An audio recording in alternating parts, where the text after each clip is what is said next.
रात में घूम घूम कर करू भात खाने के बाद बारी आती है कुछ न खाने की, यानी तीज के उपवास की। तो हमारा तीज का उपवास शुरू हो चुका है। मैंने घर पे शिवजी बनाया है और पूजा की तैयारी भी कर ली। उसके बाद मैं भी रेडी हो जाती हूँ। हेलो, कैसी लग रही हूँ?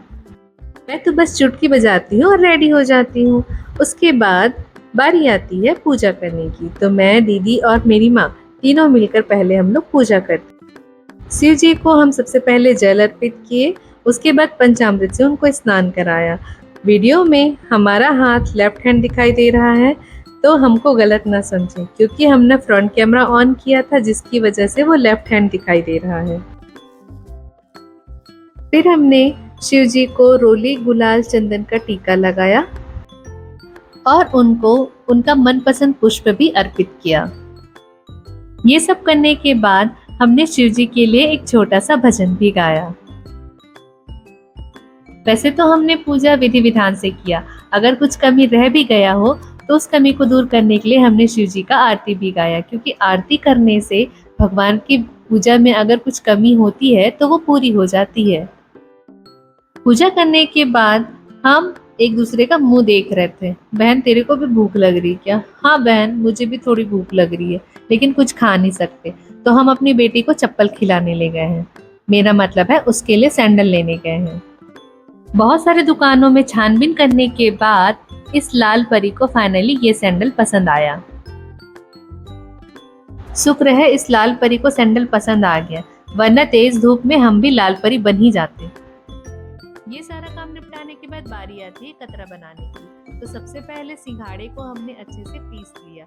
उसके बाद फली को थोड़ा सा भून लिया सूखी कढ़ाई में। फली भूनने के बाद मैं अपने बेटे से नाराज थी कि नानी के घर आने के बाद वो मम्मा को भूल जाता है, तो मुझे लगा है मनाने में। फली को मैंने थोड़ा सा दरदरा पीस लिया। लौंग, इलायची और शक्कर को भी मैंने थोड़ा सा पीस लिया। फली को भूनकर कतरा में डालने से इसका टेस्ट बहुत ही ज़्यादा अच्छा लगता है। मेरी माँ लगी हुई है इन सब की तैयारी में और मैं लगी हूँ उनका वीडियो बनाने में। वो शक्कर को घोलकर थोड़ा सा छान लेती है ताकि शक्कर में कुछ कचरा ना रह गया हो। मम्मी देख रही है कचरे को और मैं देखने गई हूँ अपने बच्चे को कि कर क्या रहा है। लेकिन ये महाशय तो मम्मा से कोई मतलब ही नहीं रख रहा है, बस इधर उधर खेल रहा है। मम्मी उसके बाद बनाती है सिंघाड़े का कतरा, जो बहुत ही ज़्यादा अच्छा बना था। दिखने में तो अच्छा था, लेकिन हम टेस्ट नहीं कर पाए थे क्योंकि हमको इसको टेस्ट करना था दूसरे दिन। कतरा बनाने के बाद मैं अपने भाई और दोनों बच्चों के लिए पुलाव की तैयारी में लगी हुई थी। मैंने फटाफट उन लोगों के लिए पुलाव बनाया तो उन लोग खुश हो गए, और ऐसा देखकर इंद्रदेव भी खुश हो गए और वर्षा करने लगे, जिससे हमको थोड़ा सुकून तो मिला, गर्मी से राहत मिली। इतने अच्छे मौसम में राहत की सांस लेने के बाद हमको फुर्सत की सांस ही नहीं है, क्योंकि हमको अगला बनाना था तिकुर का कतरा। तो मम्मी उसको बनाने के लिए लगी हुई है। माँ के हाथ में तो जादू होता है। खाने का कुछ भी चीज बनाती है, दिखने में सुंदर लगता है, खाने में उतना ही टेस्टी रहता है।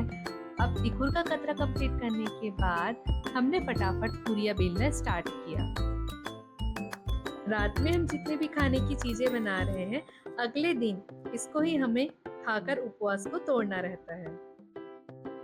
तो मेरी दीदी ने फटाफट पूरियां बेलना स्टार्ट किया और मैंने पूरियों को तलना स्टार्ट किया। देखते ही देखते हम दोनों बहनों ने फटाफट पूरी का काम तमाम कर दिया। पूरी का काम तमाम करने के बाद मैंने देखा ये तीनों तो पुलाव खाने में लगे हुए हैं और पुलाव का काम तमाम कर रहे हैं। खाना खाने के बाद मेरी बिटिया ने मुझे बोला, मौसी मेहंदी लगा दो। थकान तो बहुत लग रहा था, लेकिन मेरी प्यारी सी बच्ची ने प्यार से बोला तो मैंने उसके में मेहंदी लगा दिया। दीदी की तबीयत थोड़ी ठीक नहीं थी, क्योंकि हम लोग मार्केट में धूप में घूमे थे तो उनका सिर दर्द कर रहा था। उसके बाद दोनों बच्चों के हाथों में मेहंदी लग गई थी। मिलते हैं अगले वीडियो में, तब तक के लिए बाय बाय।